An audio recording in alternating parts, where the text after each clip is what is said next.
رہتی ماں ادھر سے بولے گی مجھے کس چکر میں روکنے گئے تھے تم، میں یہاں سکون سے ہوں، میں یہاں اطمینان سے ہوں۔ یہ بالکل داستان ایسی آیت اللہ حسن زادہ عاملی رضوان اللہ تعالیٰ علیہ، خدا ان کے درجات بلند کرے، قبرستان گئے ایک شخص کے ساتھ، کسی کی دفنانا تھا، میت تھی، ظاہر لوگ تھے، عالم تھے، سب رو رہے ہیں۔ وہاں انہوں نے بیان دیا، کہا کہ 2 بچے ماں کے شکم میں، دونوں جڑواں، ظاہر ہے جڑواں بچے، ایک پہلے آئے گا ایک بعد میں آئے گا۔ جو پہلے باہر گیا وہ کہتے ہیں کہ اب جو بچہ ماں کی شکم میں ہے وہ رو رہا ہے، کیوں رو رہا ہے؟ میرا بھائی مر گیا۔ اس کا عالم کیا ہے؟ اس کا عالم تو وہی اندھیرا ہے نا، ماں کا شکم رحم خود ایک عالم ہے، اس عالم میں اس کو خوراک مل رہی ہے، اس عالم میں اس کی تخلیق ہے، اس کی نشو و نما ہے، سب وہ عالم ہے اس کے لیے۔ اس عالم سے اس کا بھائی چلا گیا، وہ رو رہا ہے میرا بھائی چلا گیا، میرا بھائی مر گیا، میرا بھائی نکل گیا۔ دوسرے بھائی سے پوچھو کیا ہوا؟ کہا میں تو دنیا میں آیا ہوں، یہاں وہاں تو اندھیرا تھا، یہاں تو رنگ ہے۔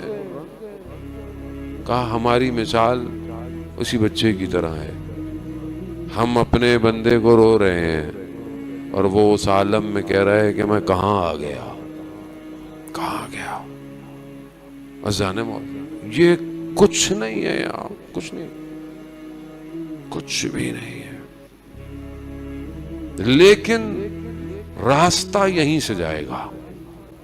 اسی لیے خدا نے 1,24,000 کو بھیجا کہ اس تھوڑی دیر کو تمہیں گمراہ نہ ہونے دے، گمراہ نہ ہونے دے، دھوکہ مت کھانا، نفس کی طرف، خواہشات کی طرف، آرزوؤں کی، یہ سب لذتیں تھوڑی دیر کی ہیں۔ مولا کائنات علی ابن ابی طالب علیہ السلام، صلی علی محمد، امام ارشاد فرماتے ہیں گناہ کی لذت تھوڑی دیر ہے اور گناہ کا پچھتاوا بہت طولانی ہے، بہت لمبا ہے، انسان پچھتاتا ہے۔ ہر چیز اثرات مرتب کرتی ہے روح کے اوپر۔ آپ بولیں کہ جو آپ بول رہے ہیں اس کا اثر ہے، جو دیکھ رہے ہیں اس کا اثر ہے، اور یہی چیزیں وجوہات بنتی ہیں کہ انسان کے آگے یہ عالم کھلتا نہیں ہے۔ ورنہ اگر انسان 40 دن کوئی بھی کام کرے خلوص سے، خدا اس کے وجود میں حکمت جاری کر دیتا ہے، اسے نظر آتا ہے، اولیاء خدا کو نظر آتا تھا۔ جو نیکی کرتے ہیں خدا وجود میں نور ڈالتا ہے، نور۔ آپ کوئی بھی نیکی کریں، نماز پڑھیں، آپ قرآن کی تلاوت کریں، آپ کسی کی مدد کریں، صدقہ دیں، کسی مومن کو مسکرا کے دیکھیں، ماں باپ کی طرف شفقت سے دیکھیں، یہ سب آپ کے وجود میں نیکی کو ایجاد کرتا ہے، اور یہ نیکی وجود میں نور کی صورت میں آتی ہے۔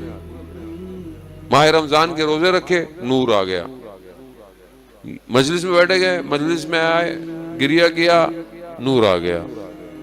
نور سب میں آتا ہے، لیکن جیسے ہی انسان باہر نکلتا ہے پھر وہی دنیا، پھر وہی غلطیاں، نور چلا جاتا ہے۔ میں اپنی بات کر رہا ہوں، آپ مجھ سے بہتر ہیں، میں نور کو روک نہیں پا رہا کہ یہ نور میرے اندر سیف رہے، سیف نہیں ہے، نکل جاتا ہے۔ مشکل ساری یہی ہے۔ استاد فاطمی نیا کے بیٹے کہتے ہیں میں نے بابا سے پوچھا کہ آیت اللہ نخوت کی اصفہانی کا مقام اتنا بلند کیوں تھا؟ آیت اللہ نخوت کی اصفہانی مشہد مقدس میں مولا کے حرم میں کیسا مقام تھا؟ بیٹے سے کہا بیٹا چاند دیکھ کر آؤ چھت پہ کہاں ہے؟ بیٹا کیا بابا بادل ہے باہر۔ کہا بادل سے کہو نخوتکی نے کہا ہے کنارے پہ ہو جاؤ۔ نور تو کہتے ہیں کہ ان کے استاد فاطمی نے کہا کہ میں نے غالباً مرزا کمی سے سنا کہ جو ان کے ہم حجری تھے، کہتے ہیں کہ جو نور ان کو ملتا تھا وہ اس کی حفاظت کرتے تھے، اور وہ نور حفاظت کرتے کرتے اس مقام پہ آ گیا کہ پھر مشکل نہیں تھی، اس کو بولا رک جاؤ رک جاؤ۔ ہم اپنی زندگی میں دیکھیں نور، آپ محسوس کریں، آپ ذرا سا کوشش کریں، آپ کو محسوس ہو جائے گا نور گیا۔ گیا. 30 روزے رکھے, چاند رات ہوئی, 3 بجے جا کے داڑھی بنوا لی, نور گیا. آج تو عید کا دن ہے, تھوڑے ریلیکس ہو جاؤ. جو حرام روزے میں تھا وہ حرام روزے کے بعد بھی ہے, جو حلال روزے میں تھا وہ حلال, بس وہ تو روزے کے وقت میں آپ کو چیزیں مناتی, ورنہ باقی تو سب وہی ہے. نور, اور آج کی دنیا نور کھینچ رہی ہے آپ سے. یہ موبائل خاص طور پہ جو ہمارے ہاتھ میں ہے, یہ بہت خطرناک ہے. یہ بچوں کو پکڑا دیتے ہیں, بچے رو رہا ہے موبائل میں, اکثر والدین کہتے ہیں تو بچہ رو رہا ہے موبائل پکڑا دیا. کیا پکڑا رہے ہیں؟ نہیں مولانا صاحب رہتا نہیں ہے, کھاتا نہیں ہے. بھائی آپ نے عادت ڈالی ہے, کچھ اور دے دیتے. اپنی جان چھڑا رہے ہیں کیونکہ خود بھی موبائل دیکھنا ہے, خود بھی موبائل میں بیٹھے رہنا ہے. بچہ کیا کرے؟ اور بچوں کو میں اکثر دیکھ رہا ہوں وہ کن گیم کھیل رہے ہیں والدین کو پتہ ہی نہیں ہے. پھر بچہ کہتے ہیں بچہ ایگریسو ہو رہا ہے, بچہ غصہ کر رہا ہے, بچہ چیزیں پھینک رہا ہے. وہ کھیل کیا رہا ہے؟ وہ اس کا ذہن معصوم ہے. میں کل ایک بچے کو دیکھ رہا تھا, ایک ایرانی بچہ تھا,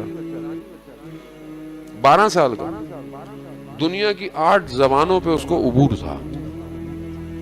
تو اس سے پوچھا کہ بھائی تم کھیلتے ولتے نہیں ہو؟ تم کہتا میں عام بچوں کی طرح نہیں کھیلتا, میں کتابوں کا مطالعہ کرتا ہوں, کھیلتا ہوں, مگر میں موبائل میری زندگی میں نہیں ہے. آپ خود اپنی زندگی میں موبائل کی کیلکولیشن کریں نا, موبائل آپ ہٹا دیں آپ کیا کریں گے؟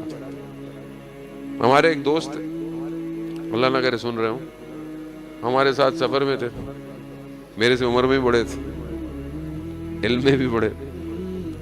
ایک لو سفر لمبے کیے, میں نے دیکھا وہ ایک گیم کھیل رہے ہیں, اور جب بھی میں دیکھوں وہ کینڈی کرش.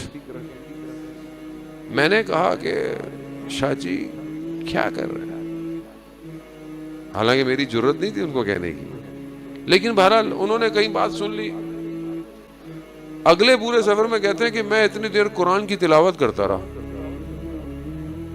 خود سوچیں نا آپ, کتنا وقت آپ دیکھیں, خبریں دیکھیں آپ, چیزیں دیکھیں, کتنا خبریں دیکھیں گے آپ, کتنے واٹس ایپ کے میسج دیکھیں گے آپ.